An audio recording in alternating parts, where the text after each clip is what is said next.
So welcome everybody to the Elevate podcast. This is a part of the Game Plan U community. And if you don't know what Game Plan U is yet, we are a community of founders, investors, career seekers who are all coming together to support one another.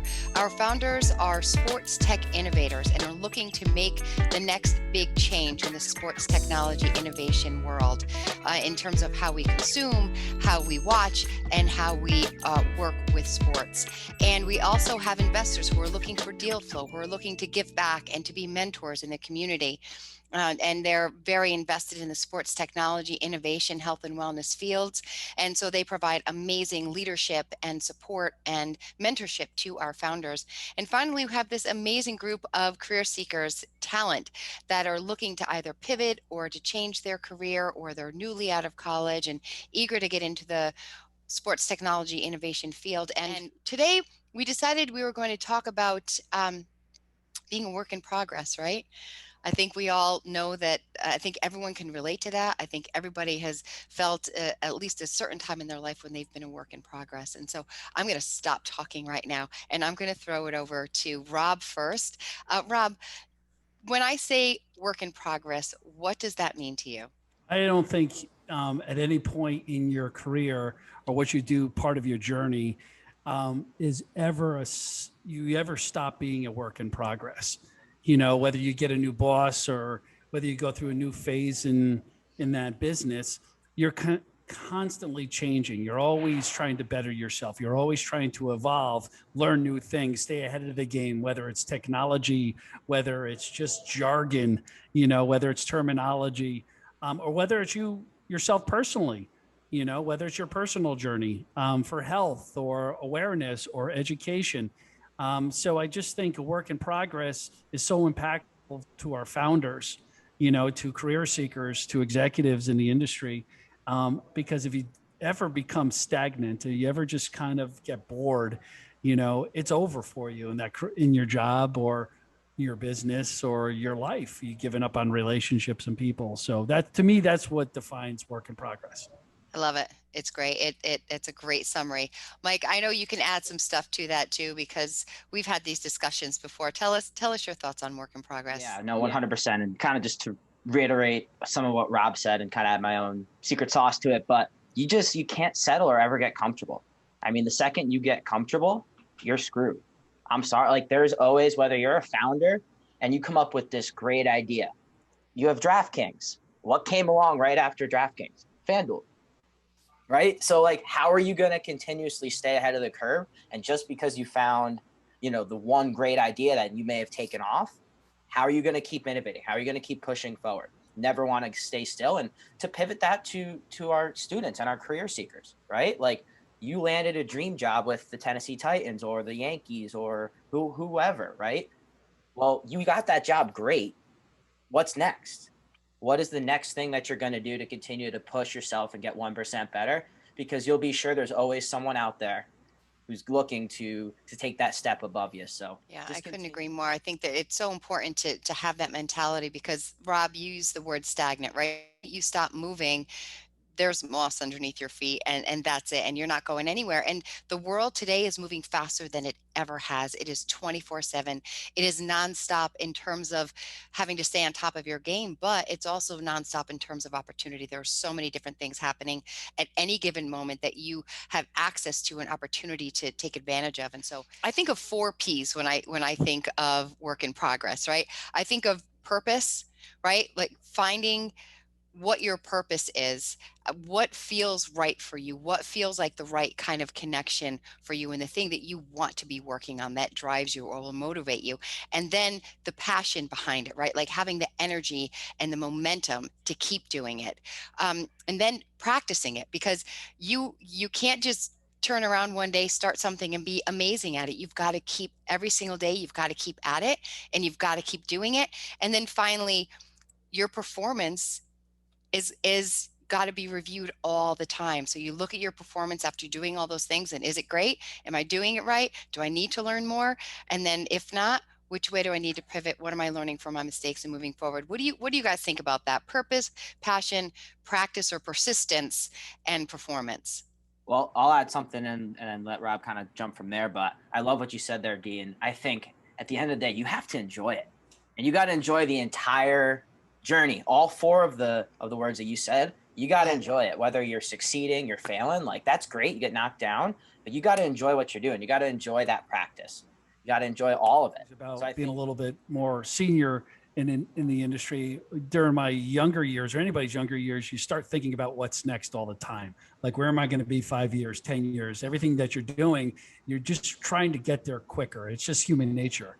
Mm. I think the great thing about what you said, Denise, it breaks it down to every single day.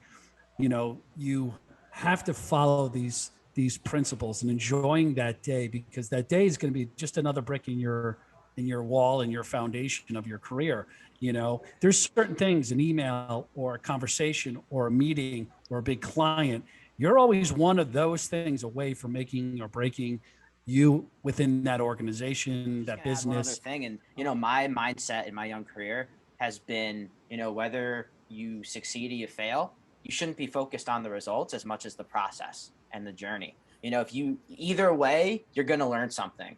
And if you sit and go party for a week on a win that you had, you're going to miss out on, like Rob said, on all these little small moments, and even if you lose, or you lose in quotations, I like to say, you learn from that, and you're able to take the skills and pivot that to translate to better results. So at the end of the day, don't get too high, don't get too low, and just continuously focus on the progress and the process. No matter how many times you fall down, you just get back up one more time.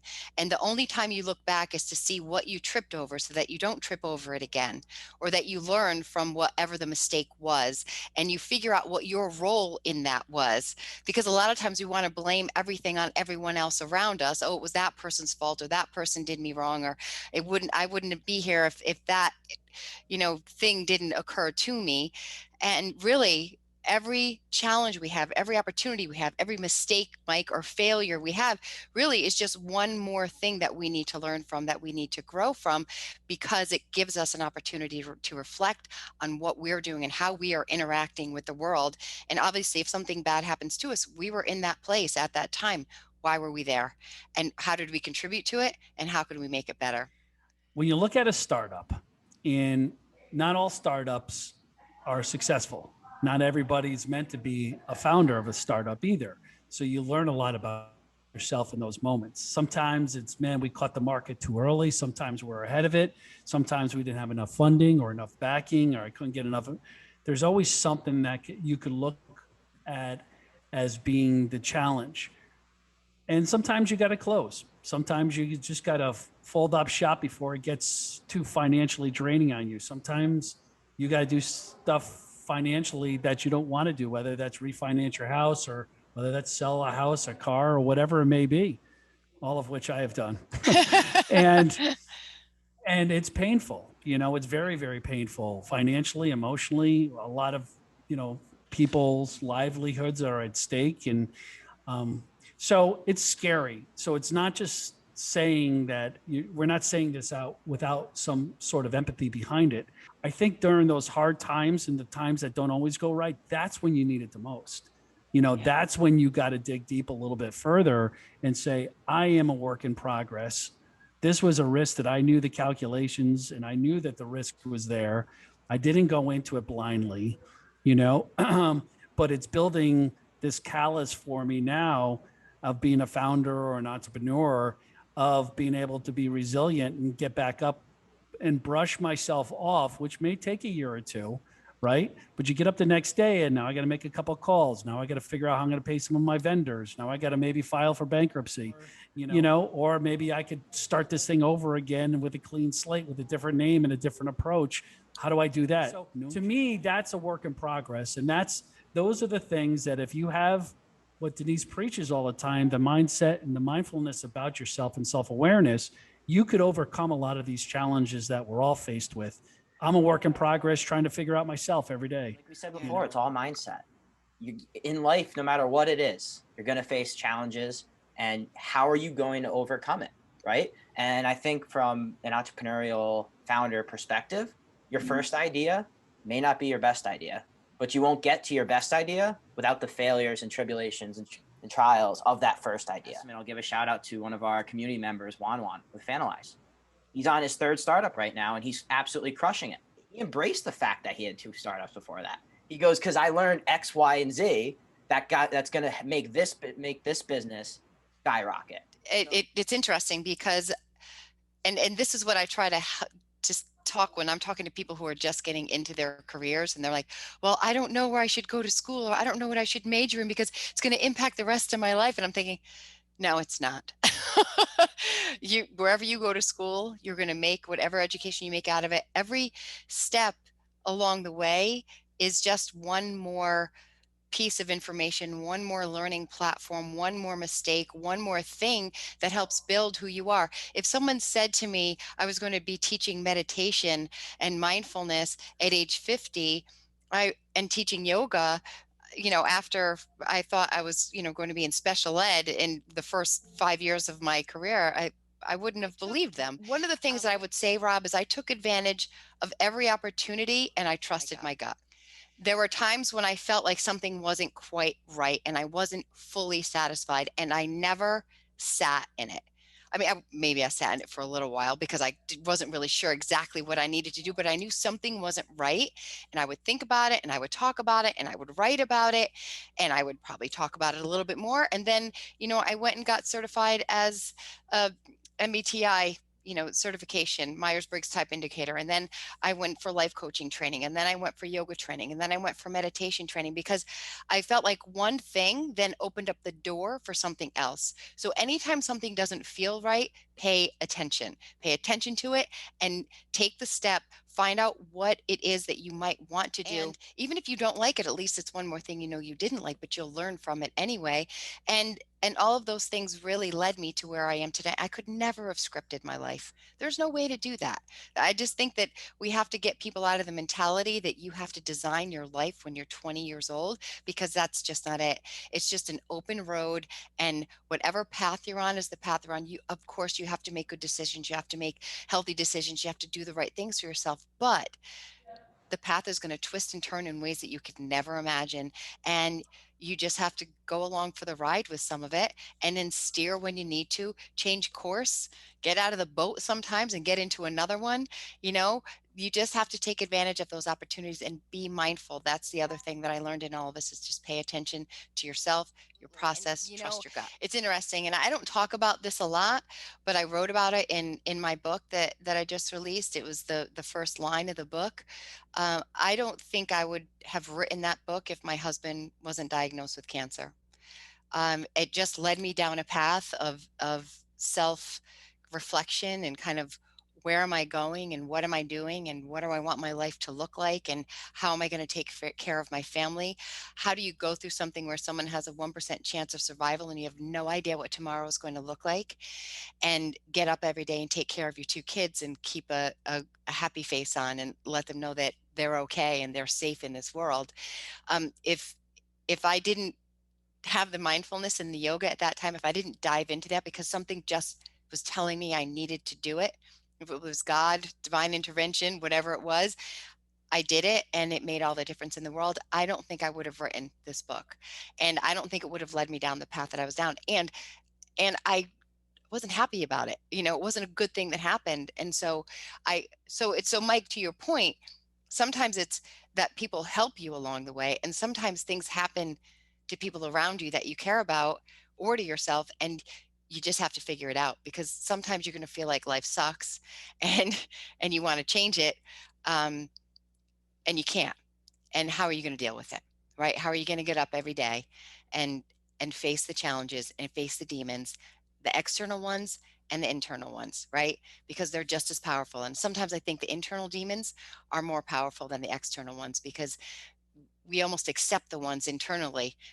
We see the outside ones, and we can say, I'm going to fight against you, cancer. I'm going to, fight against you or get rid of a bad boss. But when we have those internal demons, the way that we talk to ourselves, I call them gremlins, right? It's like this other person living inside of you that wants to tear you down when kick you when you're down already. I just think that it's important to pay attention to all of that all of the things that influence, to your point, Mike, that influence our path and our challenges along the way. if you're out there and you're wanting to get into the industry, you're pivoting and saying you get down to that part of your life, you're like, I got the family, I got the big mortgage. I'm just not happy with my career path. I'm not happy with the people I work with. I just don't believe we're on the same page. I like the money. I like this. I like the comfort and the security, but I just want to not have any regrets in my life. And I want to get into the industry. Joining us and becoming a member is a good way to dip your toe into it, as a member. Yeah, I was just going to say, Mike, in 30 seconds, why is Game Plan U the perfect place for someone who's a work in progress? Well, because there's that support system for you, and it's just a community that comes together of like-minded individuals who are all work in progresses. They all understand that they need to get 1% better and always looking to learn, interact, and engage each other to help each other get to that next step, right? So it's an opportunity for founders, investors, and students to all come together and help push each other to get 1% better. Awesome. Good stuff. Well, if you're thinking about it and you're not sure, we're waiting for you. And we're always happy to have an intro call as well, or virtual coffee to discuss this further. Absolutely. Absolutely. Well, thanks for joining us with this Elevate 22 podcast. We're just excited about it and looking forward to the next one, which should be in about a week. And we'll see you. We'll see you all next time. Have a great week, everybody. Like Rob said, dip your toe in. We're here.